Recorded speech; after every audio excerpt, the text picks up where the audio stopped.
नमस्कार मित्रों, आज तारीख है 16 सितंबर।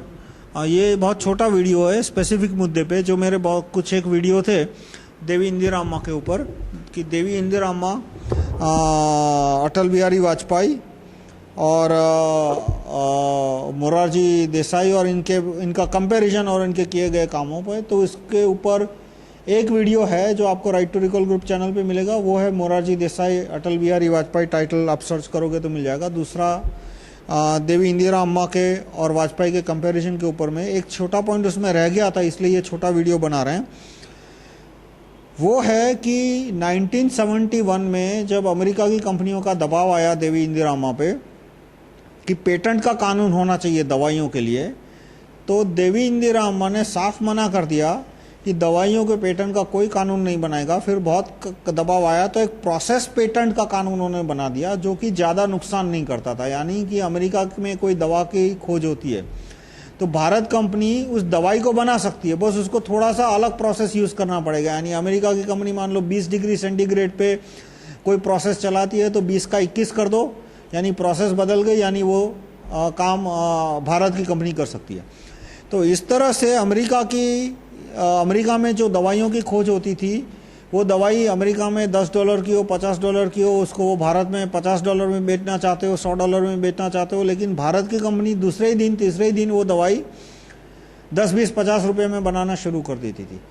तो फार्मास्यूटिकल कंपनी ने बड़ी मात्रा में कांग्रेस के नेताओं को रिश्वत ऑफर की, दूसरी पार्टियों के नेताओं को रिश्वत दी, लेकिन देवी इंदिरा अम्मा ने नहीं मानी बात, और उसकी वजह से फिर CIA ने देवी इंदिरा अम्मा को गिराने का प्लान और तेज कर दिया। लेकिन देवी इंदिरा अम्मा ने जो प्रोसेस पेटेंट का कानून बनाया, उसकी वजह से दवाइयाँ इतनी सस्ती हो गई थी कि बाद में प्रोडक्ट पेटेंट का कानून नहीं आ पाया। अब प्रोडक्ट पेटेंट का कानून भारत में लाया कौन, जिसकी वजह से दवाइयाँ महंगी हो गई है? तो 25% दोष मैं दूंगा अटल बिहारी वाजपेयी को। उन्होंने 1999 में, ईयर 2000 में इंटेलेक्चुअल प्रॉपर्टी राइट्स का पहला स्टेज का कानून पास किया, और दूसरा जो जाता है श्रेय वो कांग्रेस को 2005 और CPM के नेताओं को। मल्टीनेशनल कंपनियों ने हर एक MP को 15-15 करोड़ की रिश्वत दी थी ये प्रोडक्ट पेटेंट का कानून पास कराने के लिए, ताकि वो दवाइयाँ महंगे दाम पे बेच सके। और कानून भले 2005 में कांग्रेस ने पास किया, लेकिन कांग्रेस की जगह यदि वाजपेयी या आडवाणी की सरकार होती तो भी ये कानून बनाने ही वाली थी। जितनी WTO ने मांगे कि वाजपेयी से ईयर 1999 में, 2000 में, 2001 में, वो सारी मांग वर्ड टू वर्ड अटल बिहारी वाजपेयी ने स्वीकार कर ली थी। ठीक है, कुछ में 6 साल देरी हुई, 1 साल देरी हुई, 2 साल देरी हुई, लेकिन वाजपेयी ने किसी भी WTO की मांग को कभी नकारा नहीं, कभी ठुकराया नहीं। जैसे इंश्योरेंस कंपनी का यशवंत सिन्हा जो कि वाजपेयी के फाइनेंस मिनिस्टर थे, उन्होंने ये स्वदेशी जागरण मंच, राजीव दीक्षित जी की आज़ादी बचाओ आंदोलन को तोड़ने के लिए उन्होंने स्वदेशी जागरण मंच की स्थापना की। स्वदेशी जागरण मंच में अच्छे आदमी भी थे, जैसे गोविंदाचार्य अच्छे आदमी थे, लेकिन इसमें यशवंत सिन्हा जैसे लोग घुस गए। तो वो स्वदेशी जागरण मंच के फाउंडिंग मेंबर थे, और स्वदेशी जागरण मंच ने, RSS ने इसलिए उनको फाइनेंस मिनिस्टर बनाया ताकि वो ग्लोबलाइजेशन की, वर्ल्ड WTO की नीतियों को अमल में न लाए। लेकिन यशवंत सिन्हा ने फाइनेंस मिनिस्टर बनने के दूसरे ही दिन साफ साफ बोल दिया कि इंश्योरेंस सेक्टर में ग्लोबलाइजेशन होगा, यानी विदेशी कंपनियों को इंश्योरेंस सेक्टर में आने दिया जाएगा, जो काम इंदिरा गांधी ने साफ मना कर दिया था कि इंश्योरेंस सेक्टर में एक भी विदेशी कंपनी नहीं आएगी। तो 1999 में, ईयर 2000 के पहले चरण में अटल बिहारी वाजपेयी ने ये दवाइयों के पेटेंट का, यूँ समझो, आधा कानून पास कर दिया। और 2005 में जब पूरा कानून पास हुआ, उसकी वजह से क्या हुआ कि दवाइयों के दाम महंगे हो गए, और उसकी वजह से भारत में कन्वर्जन बढ़ा। उसमें बहुत सारे कारणों में से ये एक पेटेंट का कानून है कि पहले मान लो अमेरिका की कोई कंपनी दवाई खोजती है और वो सोचती है कि चलो हम भारत में ये दवाई 15,000 में बेचेंगे, 20,000 में बेचेंगे, तो दूसरे ही दिन 1-2 हफ्ते में भारत की कोई कंपनी आएगी, वो दवाई 500 रुपये में, दवाइयों की प्रोडक्शन कॉस्ट होती है 100-200 रुपया, उसके पीछे रिसर्च में बहुत खर्चा जाता है, पर वो रिसर्च का सारा खर्चा तो उन्होंने अमेरिका की मार्केट से रिकवर कर लिया।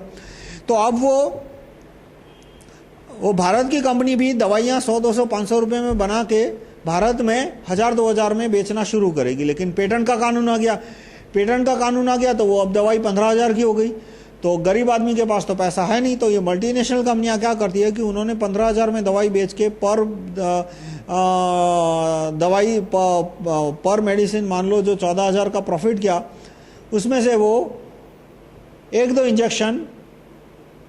दो दवाई के सैंपल मिशनरी को फ्री में दे देंगे। यानी कि उन्होंने भारत की मार्केट में 100-200 मान लो कि 100 दवाइयाँ बेची, 100 टैबलेट बेची या 100 इंजेक्शन बेचे, तो सामने वो मिशनरी को भी 50-100 इंजेक्शन फ्री में दे देंगे।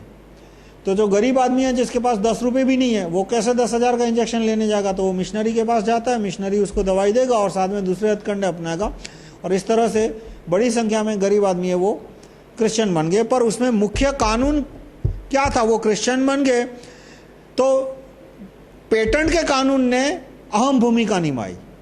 और ये बात हमें ध्यान में रखनी चाहिए कि देवी इंदिरा अम्मा ने पेटेंट का कानून पास करने से मना कर दिया था। उसने सिर्फ प्रोसेस पेटेंट का कानून बनाया, प्रोडक्ट पेटेंट का कानून नहीं बनाया। और ये प्रोडक्ट पेटेंट का कानून बनाने में वाजपेयी का श्रेय जाता है थोड़ा बहुत, और मेन श्रेय जाता है भले 2005 में मनमोहन सिंह और कांग्रेस सीपीएम के सांसदों का, कि फार्मास्यूटिकल कंपनियों ने उनको रिश्वत दी थी, लेकिन उस समय वाजपेयी के सांसदों ने कोई विरोध नहीं किया था। और आज भी वाजपेयी के सांसद जो और बीजेपी के सांसद है वो प्रोडक्ट पेटेंट के कानून को कैंसिल करने की बात नहीं कर रहे, वो प्रोडक्ट पेटेंट के कानून को समर्थन दे रहे हैं। आप चाहे तो उन्हें फ़ोन करके पूछ लीजिए कि आप ये प्रोडक्ट पेटेंट का कानून कैंसिल करने का प्रॉमिस देते हो, वो उस पर कोई बहस भी नहीं चाहते।